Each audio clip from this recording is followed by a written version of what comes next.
Muy buenos días, familia. Aquí seguimos un día más, una mañana más de viernes, terminando no solamente la semana, sino el mes de febrero. Es cierto que febrero es el mes más corto de todo el año, 28 días nada más, pero oye, qué rápido se nos ha pasado. Parece que fue ayer cuando empezábamos este 2025 y ya mañana, Dios mediante, ingresamos al tercer mes del año. Vamos a leer la palabra que hoy está en el Evangelio de Mateo, capítulo 18, versículo 24, que dice así. Si me permites, voy a leer también el versículo 23 para que entendamos bien el 24. Dice: por lo cual el reino de los cielos es semejante a un rey que quiso hacer cuentas con sus siervos. Versículo 24. Y comenzando a hacer cuentas, le fue presentado uno que le debía 10,000 talentos. Ayer jueves comenzábamos a ver esta parábola que Jesús le cuenta a sus discípulos para seguir enseñando acerca del deber que todos tenemos de perdonar sin límites a los demás.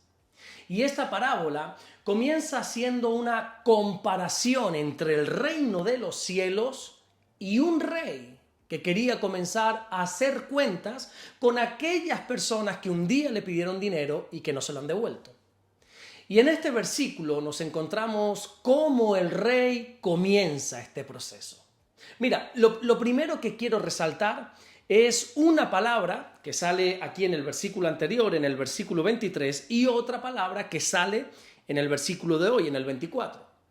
El versículo 23 dice que el rey quería hacer cuentas. Y en este versículo de hoy lo que dice es que el rey comienza a hacer las cuentas. Así que lo primero que se desprende de este versículo es que el rey de esta parábola, que representa a Dios, llevará a cabo todo lo que dice. Muchas veces nosotros queremos hacer algo, pero no comenzamos nunca a hacerlo. Sin embargo, Dios no. Dios no solamente tiene ideas, tiene proyectos, sino que siempre los comienza, siempre los lleva a cabo. Por lo tanto, este asunto del juicio de Dios, el asunto de que todos vamos a tener que comparecer algún día delante del tribunal de Cristo, mira, no es simplemente una idea, no es tan solamente una doctrina bíblica, sino que es una realidad que un día se llevará a cabo. De la misma manera que el rey de esta parábola comienza a hacer cuentas con uno de sus siervos, de esa misma manera un día el Rey de Reyes va a comenzar a hacer cuentas con toda persona. Dice el versículo que la primera persona que se presentó fue uno que le debía 10,000 talentos. Claro, esta cantidad quizá no nos diga nada a nosotros porque nosotros no estamos familiarizados con este tipo de moneda, ¿verdad? Pero te lo voy a explicar muy rápidamente para que te des cuenta de la cantidad. Un talento era equivalente a 6,000 denarios. Y un denario era lo que normalmente se le pagaba a una persona por un día de trabajo. Por lo tanto, 10,000 talentos representan 60 millones de denarios. Te lo explico de otra manera para que ahora vas a entender por qué. Para que puedas entenderlo y te puedas hacer una idea de la deuda tan impresionante que tenía esta persona. Un denario es el sueldo diario de una persona. Un talento equivale a 6,000 denarios, por lo cual un talento son 20 años de trabajo. Y la deuda de este hombre ascendía a 10,000 talentos.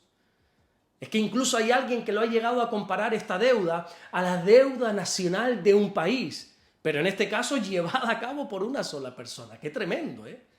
En definitiva, esta deuda es una cantidad totalmente imposible de pagar. Esta deuda que tenía esta persona nunca podría pagarla, mira, ni aún teniendo el mejor trabajo del universo. Literalmente, esto es una deuda impagable. El comentario bíblico del Mundo Hispano hace una aclaración referente a este pasaje pero que muy interesante, porque dice que la palabra griega que se traduce aquí por 10,000 es prácticamente la misma palabra que se usa también para decir que es un gran número incontable. Y esto es muy interesante saberlo, porque reitero el hecho de que la deuda de esta persona nunca podría ser liquidada. Y entonces yo me pregunto, bueno, ¿y por qué Jesús cuenta este ejemplo tan desmesurado, tan exagerado, tan fuera de control, tan excesivo y tan desorbitados para hablarnos del perdón? ¿Por qué hace esto el Señor? Y creo que la respuesta es muy sencilla. Recordemos nuevamente que el rey de esta parábola es Dios y que el siervo con una deuda impagable somos nosotros. Y lo que Jesús quiere enseñar con esta parábola es que cada uno de nosotros tenemos una deuda impagable delante de Dios. La Biblia enseña claramente en la carta que Pablo escribe a los romanos, allí en el capítulo 6 y en el versículo 23, que la paga del pecado es la muerte. La paga que nosotros tenemos que dar, la deuda que nosotros tenemos por nuestros pecados, solo se liquida, solo se paga con la muerte. Es una deuda impagable en vida. Por más que nos esforcemos, por más que hagamos buenas obras, por más que intentemos ser los mejores cristianos del universo, nunca podremos pagar la deuda de nuestro pecado. Por otra parte, me gustaría resaltar el hecho de la cantidad exacta que este siervo debía. Date cuenta que la parábola no dice que le fue presentado a uno que le debía como algo así como 10.000 talentos. No. Se aclara específicamente que lo que le debía era precisamente 10.000 talentos. ¿Y sabes por qué se dice con tanta claridad el número? Porque Dios lo sabe todo. A Dios no se le escapa nada de su mano. El Dios que todo lo sabe, conoce perfectamente cada una de nuestras obras, sean buenas o sean malas. Tengo una mala noticia para todos los que están escuchando este mensaje, este devocional en este día. Tenemos una deuda impagable para con Dios. Somos deudores de una deuda que nunca vamos a poder afrontar. Pero de la misma manera que existe esta mala noticia, qué bueno saber que en Dios todos son buenas noticias. Qué bueno saber y qué bueno conocer que evangelio significa buenas noticias. Y la buena noticia es que aunque no tengamos cómo pagar esta deuda a nuestro Rey, a nuestro Dios, el Hijo de Dios decide pagarla por cada uno de nosotros. Jesús voluntariamente se entrega por amor a cada uno de nosotros para que en la cruz del Calvario sean cargados nuestros pecados sobre Él. Nosotros no podemos pagar la deuda, pero el Hijo de Dios no solamente puede pagarla, sino que además quiere pagarla. La Biblia enseña en el libro del profeta Isaías, en el capítulo 53 y en el versículo 6, que Jesús en la cruz cargó el pecado de todos nosotros. Así que de la misma manera que te decía ayer, quiero volver a repetírtelo en el día de hoy. Tienes la oportunidad de ponerte a cuentas hoy delante de Dios. Ya Jesús ha muerto por tus pecados. Ya Jesús en la cruz ha anulado el acta de decretos que había en contra tuya a través de la cruz, como enseña el apóstol Pablo cuando escribe la carta a los Colosenses, allí en el capítulo 2 y en el versículo 14. La deuda impagable ha sido pagada por Jesús. Y yo no sé qué nombre le das tú a esto, pero sin duda alguna para mí solo tiene un nombre. Esto se llama gracia y misericordia.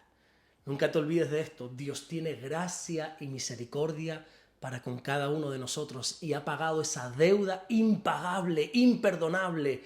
Jesús la pagó. Jesús cargó el pecado de todos nosotros allí en la cruz del Calvario. Por lo tanto, si Él nos ha perdonado una deuda impagable, ¿cómo nosotros ahora no vamos a perdonar a los demás? Vamos a orar en esta mañana, vamos a darle gracias a nuestro buen Dios. Señor, te damos las gracias. Gracias por un día más de vida, mi Dios. Gracias porque tú eres bueno y como siempre decimos, para siempre es tu misericordia. En esta mañana más que nunca te lo decimos, qué grande es tu misericordia para con nosotros, Señor. Gracias por pagar esa deuda que para nosotros era imposible. En vida era imposible porque sabemos que la paga al pecado lo único es la muerte, Señor. pero tú has permitido que seamos libres del pecado. Tú has pagado esa deuda. Gracias, mi Dios. Oramos en el nombre de Jesucristo por hoy viernes, que tú nos bendigas, que tu bendición nos alcance en el día de hoy, no solamente hoy, sino en todo el fin de semana. Gracias por este mes de febrero que nos has regalado. Ponemos delante de ti este nuevo mes de marzo, Señor, para que podamos ver tu mano, para que tu voluntad se haga, Señor, real en nuestras vidas, Señor. Gracias te damos por todo lo que estás haciendo y gracias por todo lo que vas a hacer en el nombre bendito de Jesús. Amén y amén. Que Dios te bendiga. Nos vemos el lunes, Dios mediante, para seguir compartiendo la palabra del Señor. Recuerda que tenemos un fin de semana por delante, un fin de semana donde lo más seguro y lo más probable, tu iglesia tenga culto, la iglesia local, la congregación a la que acudes tenga culto. Así que acude, por favor, acude. No te dejes de congregar, no te acostumbres a no congregarte. Acude el domingo a tu iglesia, acude a adorar al Señor junto con otros hermanos, a escuchar su palabra. Nos vemos el lunes, Dios mediante. Bendiciones.